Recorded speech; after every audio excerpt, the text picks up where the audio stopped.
Hello friends, in this video we're going to look at this Sony direct drive turntable model PS-350.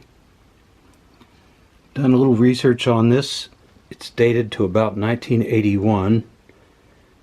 This is a model that didn't seem to be in production for very long. There isn't a lot of information about it, but there's a lot of indications that this is quality turntable. For one thing, it's very heavy, has about maybe 10 pounds or more. Has this rubber cushion on here. This dates the era a little bit. This is a ring that helps you play 45s if you want to. Nobody does that anymore. I don't think even the hardcore vinyl people do that. Here's your choice of speeds, 33 for LPs and 45 for the singles. Repeat, servo lock, power. This is a up-down selector. There's an anti-skating control back here. You can adjust the weight on the tone arm by screwing and unscrewing these balance weights. We have a interchangeable cartridge, as always in such things. Bought this at a thrift store for $29.99, which if it works is a very good bargain. This may be worth up to $300 or so. I'm sure it's worth at least $100 if it works well, because turntables that sound good and work well, high quality, they basically never lose their value. In fact, in some cases they may gain value by being vintage. This might fall into the vintage category, I'm not sure. So if this is really from 1981, it's at the very beginning, or maybe before, I'm not sure the exact year, that CDs came out. So when this came out in about 1981, LPs were the hi-fi media of choice. And when CDs first came out, the hi-fi people poo-pooed them and said they didn't sound as good as LPs, which in retrospect was probably right at that time, although things have improved considerably since in the digital world. So as a first test, I'm just going to plug this in and look at its power and do some basic button pushing and see what happens. So we've got it plugged in. I'll turn on the watt meter, set it to watts. We've got 0 with it off. Turn on the power over here.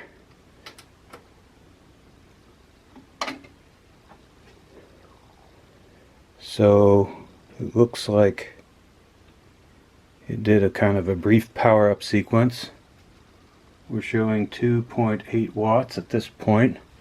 Maybe that's some sort of standby power.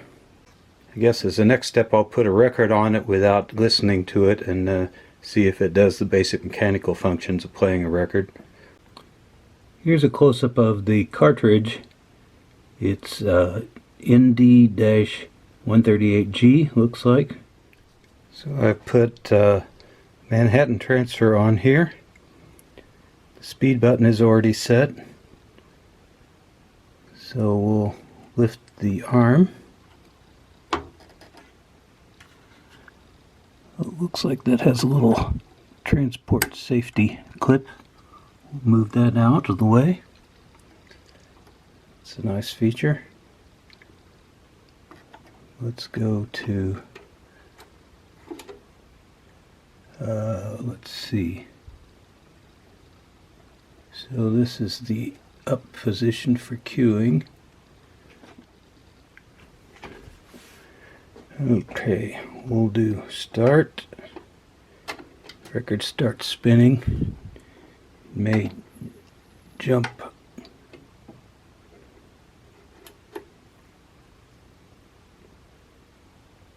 I can see that this LP has a little bit of warp in it.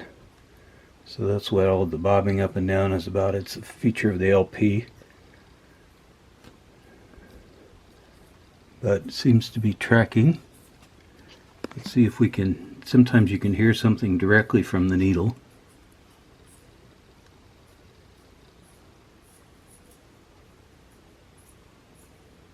So I hear what sounds like some music from the needle. Okay, comes back nicely. So we've got a lot of good signs there.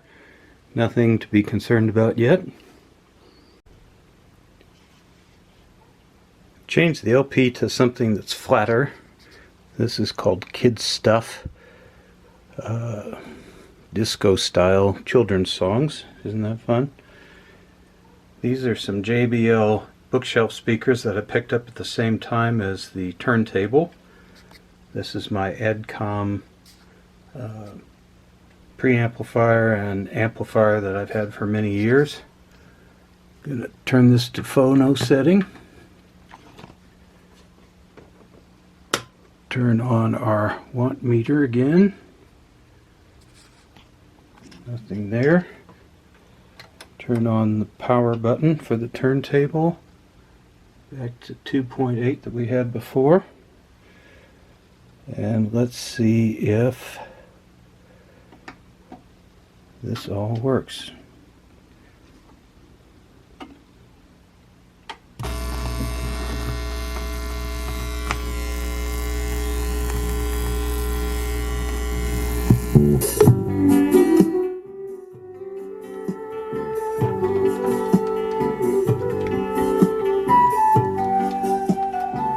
I haven't hooked up the ground wire yet, but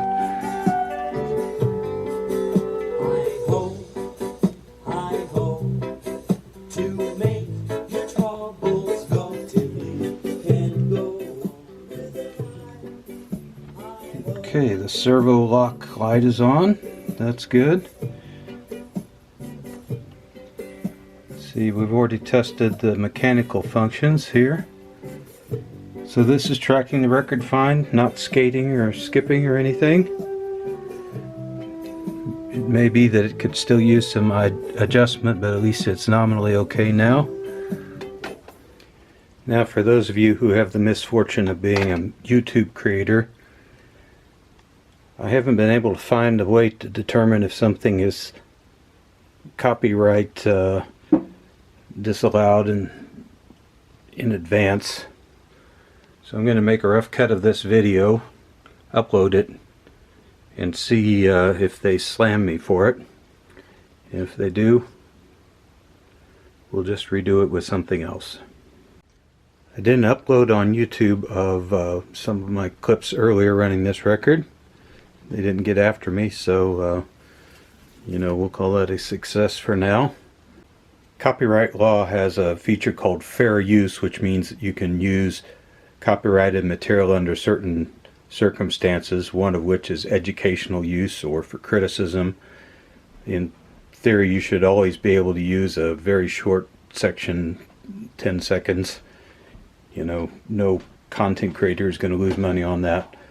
But YouTube has this draconian system in which they basically they do CYA and the rest of us suffer for it. So the YouTube cops are actually the worst cops on the beat. So let's try that again. We'll turn it up. So there we hear a little bit of rumble from dirt on the record. It's not a clean or pristine record. So we didn't have that nasty static from before. I hooked the ground wire up, and so that probably discharged. I don't know why they would call this disco. It sounds more like a reggae version than anything.